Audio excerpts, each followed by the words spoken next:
জীবনে আপনার জন্য একটি নাটক অপেক্ষা করছে, যা আপনার জীবনকে সাফল্যমণ্ডিত করে দিবে। এই কথা কোনোদিনও স্বপ্নেও ভাবতে যাবেন না। আপনাকে নিয়ে মানুষ নেগেটিভ কী ভাবছে তা নিয়ে মোটেও চিন্তা করবেন না। কারণ যখন ঝড় হয় তখন বড় গাছটি বাতাসে বেশি নড়ে, ছোট আগাছার উপর ঝড়ের কোনো প্রভাব পড়ে না।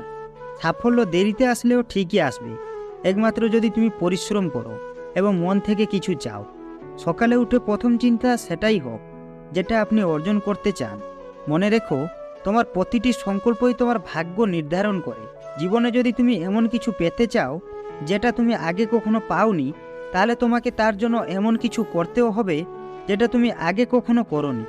প্রতিটি অপমানে প্রতিশোধ নিতে শেখো, নিজেকে তার চেয়েও বেশি উন্নত ও প্রতিষ্ঠিত করো। উদ্দেশ্য যদি সৎ হয় তাহলে কাউকে পরোয়া করতে হবে না। সফলতা সিঁড়ি নিজেই বইতে পারবে। অন্যদের তুলনায় সফলতা যদি দেরি করেও আসে তবুও নিরাশ হয়েও না, কারণ ছোট বাড়ি তাড়াতাড়ি তৈরি করা যায়, কিন্তু প্রাসাদ বানাতে সময় লাগে। নিজেকে পরিবর্তন করুন, এতটাই পরিবর্তন করুন নিজেকে যেন নিজেই চিনতে না পারে।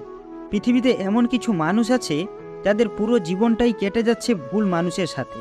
যদি কোনো মেয়ে এই কাজটি করে তাহলে বুঝবেন সে স্বামীর সংসার করতে পারবে না, আর তা হলো তার উচ্চ বিলাসিতা মনোভাব।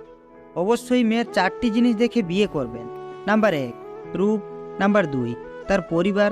নাম্বার 3, তার ধনসম্পদ। নাম্বার 4, নিজ ধর্মের প্রতি তার ভালোবাসা।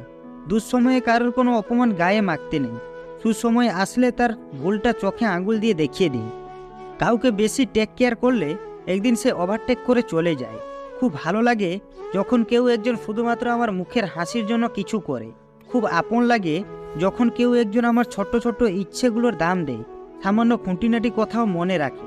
খুব স্পেশাল হয় যে কিনা বাদ দাও, ভালো লাগছে না বলার পরেও বারবার কি হয়েছে জিজ্ঞেস করে যাবে, যতক্ষণ না তার সাথে সব কিছু শেয়ার করছি। আজকালকার দিনে এমন কোনো বন্ধু বা প্রিয় মানুষ ভাগ্য করেই পাওয়া যায়। মানুষের কাছে কাঁদলে মানুষ বড়জোর আপনাকে সান্ত্বনা দিবে, আল্লাহর কাছে কাঁদলে তিনি আপনাকে সমস্যার সমাধান করে দিবেন। মানুষ কখনো অপ্রিয় হয় না, অপ্রিয় হয় তার আচরণগুলো। কিছু মানুষ বারবার সেখানেই ফিরে যায় যেখানে সে বারবার কষ্ট পায়। ভিডিওটি ভালো লাগলে অবশ্যই আমাদের পাশে থাকবেন। ভালো থাকবেন। ধন্যবাদ।